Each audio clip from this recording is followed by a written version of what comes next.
Olá, estudantes! Sejam muito bem-vindos para mais uma aula de Biologia aqui na Rede Estadual.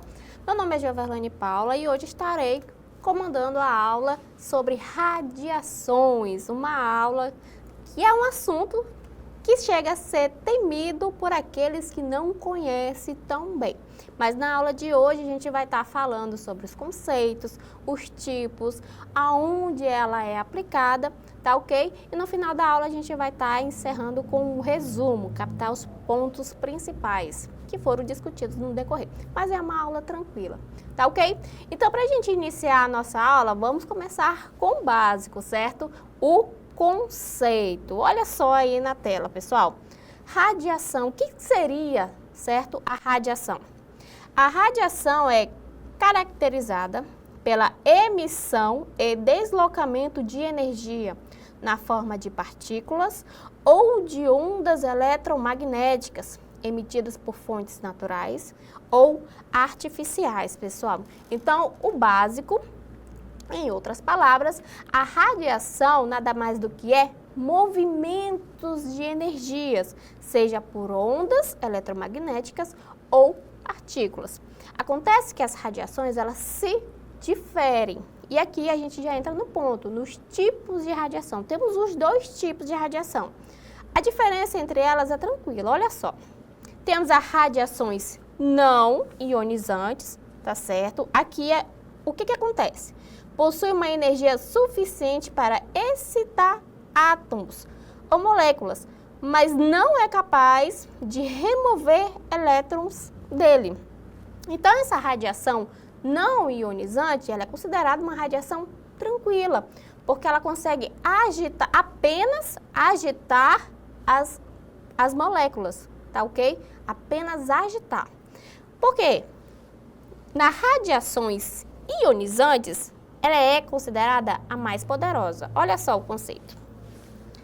Pessoal, aqui o exemplo também das radiações não ionizantes. Temos a luz visível, ondas de rádio, micro-ondas, ultravioleta e infravermelho. São radiações tranquilas. Já nas radiações ionizantes, elas se diferem. Possuem energia suficiente, ou seja, para remover, pessoal, elétrons ou moléculas, criando íons, cátions e ânions, que pode causar danos ao DNA. Exemplos de radiações ionizantes: raio-x, raios gamas e partículas alfa, beta e gama. Então, aqui você já percebe a diferença entre esses dois tipos de radiações. A radiação não ionizante é considerada tranquila, ela consegue somente agitar as moléculas, agitar os átomos. Já nas radiações ionizantes, ela consegue remover os elétrons do átomo. A gente vai entender agora na próxima imagem, no próximo slide. Olha só, o que seria ionizar, professora, né? Olha aqui o processo de ionização. O processo é por meio do qual um átomo ou uma molécula ela perde ou ganha elétrons para formar íons. Essa imagem explica. Temos aqui um átomo, certo? Com seus elétrons. Aqui está acontecendo uma força de eletricidade em cima desse átomo, fazendo com que essa força seja gigantesca ao ponto de chutar esse elétron para fora do átomo. A partir do momento que esse átomo perde esse elétron, ele se torna um íon, ok? É esse átomo que perdeu esse elétron, ele deixa de ser nêutron e começa a ter cargas de energias, tá?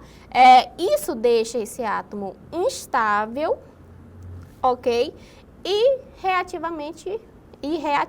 mais reativo quimicamente, tá? Essa mudança, pessoal, ela começa a modificar, como eu falei, deixando esse átomo instável. Se a gente pegar para a biologia, trazer ionização para a biologia, o que é que acontece? O nosso corpo é formado por milhões, trilhões de átomos, certo? A partir do momento que eu entro em contato com uma radiação ionizante, o que é que vai acontecer? Essa ionização vai modificar os meus átomos ao ponto de mexer com meus elétrons. A partir do momento que mexe com meus elétrons, deixa meus átomos instáveis. No caso, por exemplo, vai interagir diretamente com o nosso DNA, que é formado, né, por esses átomos, formando moléculas, organizadas em moléculas e tudo mais. Esse meu DNA, ele pode sofrer uma ruptura e causar mutações. E a gente sabe que as mutações é a base para o desenvolvimento de doenças, como o câncer, que é altamente prejudicial para a nossa saúde, tá ok? Então, ionização é isso, é ter essa força que exerce no átomo ao ponto de chutar o elétron para fora e tornar esse átomo instável, tá ok? Esse é o processo de ionização. Então, aqui também tem a radiação, os tipos de radiação que eu falei, certo? Ó, temos aqui embaixo a radiação não ionizante e radiação ionizante. Olha só, quem são as radiações não ionizantes? São as ondas baixas, o rádio, micro-ondas, infravermelho e até mesmo a luz visíveis, eles entram no grupo das radiações não ionizantes, tá? Não causa aí danos, não interage com o nosso DNA. Já na outra parte, seguindo aí esse gráfico, a gente entra onde? Nas radiação ionizante. Nesse grupo tá quem? Ultravioleta, raio-x e raios gama, tá ok? São esses que são radiação ionizante que consegue penetrar, né, no nosso corpo. Essa imagem explica melhor o que eu estou querendo falar para vocês. Quais são os efeitos da radiação no nosso corpo? Temos a partícula alfa, tá, pessoal? Ela consegue ser barrada por uma folha de papel. Então, ela não é tem tanta força assim. A partícula beta, ela consegue atravessar o papel, mas o nosso corpo impede a entrada dela. Já nos raios-x e raios gama, ele tem força suficiente para atravessar o nosso corpo. Só que os raios-x, ele consegue ser barrado aí por um aço e os raios gama por concreto, tá? Então, a radiação ionizante, ela é a mais temida e prejudicial à saúde humana, principalmente pelo efeito mais conhecido, que é quem? O câncer, tá, pessoal? Então, eu trouxe aí uns exemplos de como os raios-x e os raios gama conseguem penetrar no nosso corpo e interagir com o nosso DNA e causar certas doenças, como, por exemplo, o câncer. Tá ok? É claro que por trás desses conhecimentos todos, tem mentes brilhantes. Trouxe aqui alguns nomes que estudaram sobre a radiação, tá ok? Temos o físico alemão Hilmer Conrad, que em 1895 ele estudou, né, raio-x. Ele que foi o primeiro a produzir o raio-x da história, inclusive ele fez o raio-x da mão da sua esposa, tá ok? Então, por isso que ele acaba entrando aí na história.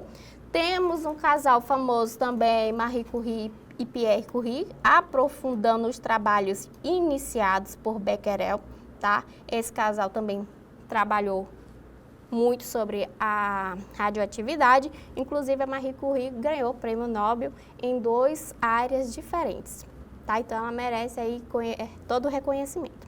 E por fim, temos aí Ernest Rutherford, que em 1898 fez descobertas das partículas alfa e beta, aí enriquecendo mais os conhecimentos sobre a radiação, tá ok?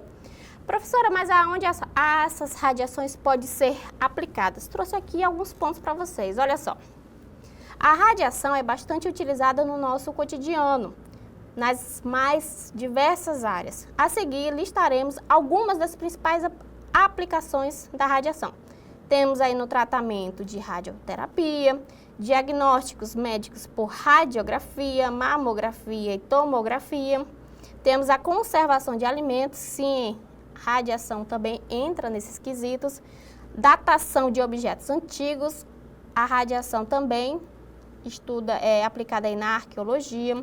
Geração de energia elétrica em usinas nucleares, utilização em centros de pesquisa e universidades para diversos estudos. Então, a radiação ela acaba sendo aí aplicada em diversas áreas. É claro, a gente tem que ter bastante cuidado devido às consequências. Mas agora você sabe que as radiações não ionizantes, elas são tranquilas, não oferecem perigo, diferentes das radiações ionizantes. Até porque as radiações não ionizantes, elas fazem parte do nosso dia a dia, no Wi-Fi, micro-ondas, no celular, antenas de rádio, entre outros, tá ok? E com isso a gente chega na parte do resumo. A gente vai datar os pontos principais que foram falados aqui na aula. A gente falou sobre o conceito de radiação, olha só. Ela é definida como a emissão e o deslocamento de energia através de partículas ou ondas eletromagnéticas, provenientes de fontes naturais ou artificiais. A gente viu que ela é classificada de 2 tipos. Temos a não ionizantes, que possuem energia apenas para excitar átomos, exemplo, micro-ondas, Wi-Fi, luz visível, são todas aí características da não ionizantes. Temos o ionizantes, possuem energia suficiente para o quê? Remover elétrons, criando íons. Esse tipo é o que pode causar danos diretos ou indiretos ao nosso DNA. Qual é o poder de penetração? Vimos que diferentes tipos de radiação exigem barreiras distintas. Partículas alfa são barradas por papel, enquanto os raios gamas e nêutrons exigem aço ou concreto. Ou seja, ele tem mais força, é uma energia extra, tá ok? Aplicações práticas, a radiação é essencial na medicina, radioterapia, exames de imagem, conservação de alimentos, arqueologia e geração de energia nuclear e entre outros, tá? Então aqui alguns pontos do que foi falado no decorrer da nossa aula. Espero que vocês tenham entendido a aula de hoje, então a gente se encontra na próxima aula e tchau, tchau!